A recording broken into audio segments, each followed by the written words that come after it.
All right, let's talk poker. Ever feel like you've just hit a wall? Like you're stuck in a rut and not getting any better? Well, you're definitely in the right place.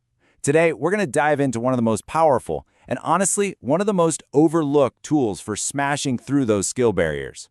We're talking about the poker journal. So, here's what we've got on tap.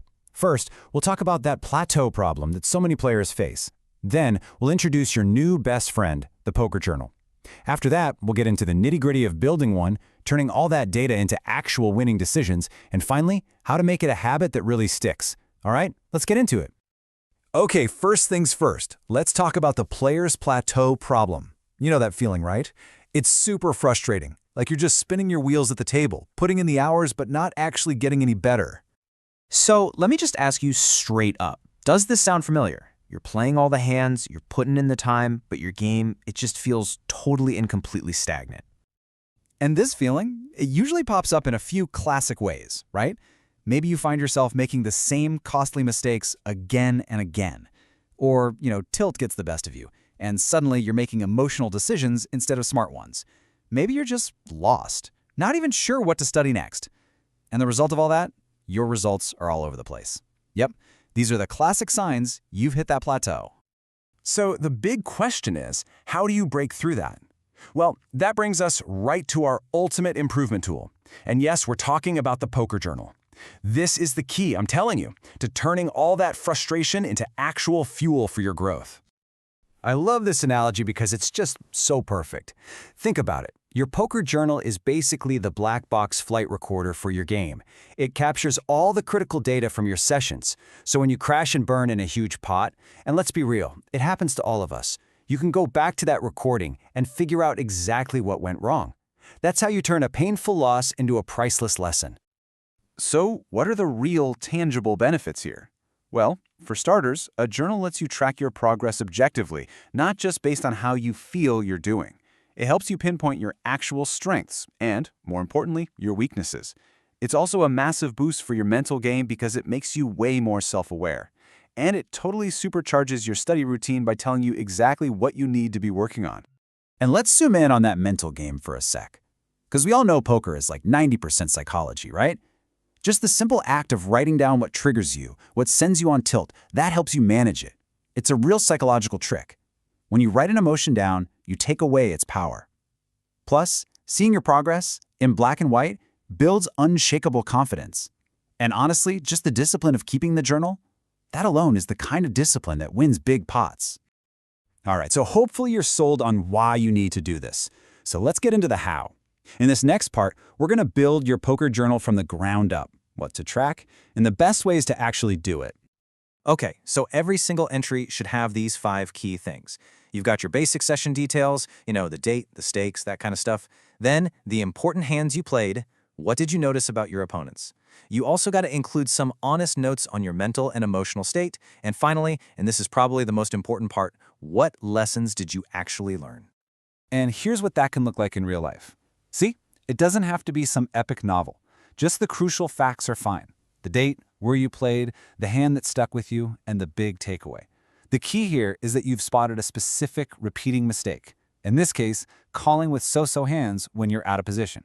Boom. Now you have a real, actionable lesson you can work on. Now, what should you actually use to write this stuff down? Well, you've got options. You can go old school with a classic notebook, which is awesome for just getting your thoughts out. If you're a data nerd, a spreadsheet is perfect for sorting things and making charts. Or you can go high-tech with a digital app that can even import your hand histories. Honestly, just pick whatever feels right for you. Okay, this is where the magic happens. We've collected all this data. Now, we're going to talk about how to transform those scribbled notes into a concrete, winning strategy. So you've got all this data. Now what? Seriously, this is the question that separates the pros from the amateurs. You've done the hard work of writing everything down, but how do you actually use it to, win more? Okay, this right here, this is everything. On one side, you've got that vague, emotional gut feeling. I feel like I always lose with this hand. It's frustrating, sure, but you can't really do anything with it. But on the other side, a cold, hard, journal-backed fact. My data shows I lose 70% of the time when I call a raise out of position with suited connectors. See the difference? Now you have a specific leak you can plug. That, right there, is the power of journaling. So how do you analyze it? It's actually pretty straightforward. First, just review your entries and look for patterns. Are you losing more when you're in late position? Are you constantly overplaying pocket jacks? Then you take those patterns and you identify those specific recurring mistakes. And finally, you track your progress over time to see if the changes you're making are actually, working. What you're doing really is creating this powerful feedback loop for yourself. You use your data to build a personalized game plan. Then, before you play, you review your journal to get your head in the game. You play your session, and afterwards, you reflect on it, feeding all that new data right back into the system. It's a cycle of improvement. All right, we're heading into the home stretch. But this part is absolutely crucial because none of this works if you don't stick with it. So let's talk about how to make journaling a real, actual habit that's going to fuel your growth for the long haul. Here are a few super simple tips to make this habit stick. Seriously, just set aside 10 or 15 minutes after each session. That's it. And when you're writing, be 100% honest with yourself. Nobody else is going to see this. A great little hack is to create a template. That way you save time and you're not just staring at a blank page. And finally, schedule a weekly review. Actually put it in your calendar. That's the commitment that turns your notes into real progress. And really, that's the big takeaway here. This isn't a one-and-done thing. It's a continuous cycle. This whole process, plan, play, review, repeat, that's the engine that drives real improvement. This is literally the path you take to go from just a casual player to a serious, feared competitor at the table. So, that's a wrap. But I want to leave you with one final question to chew on.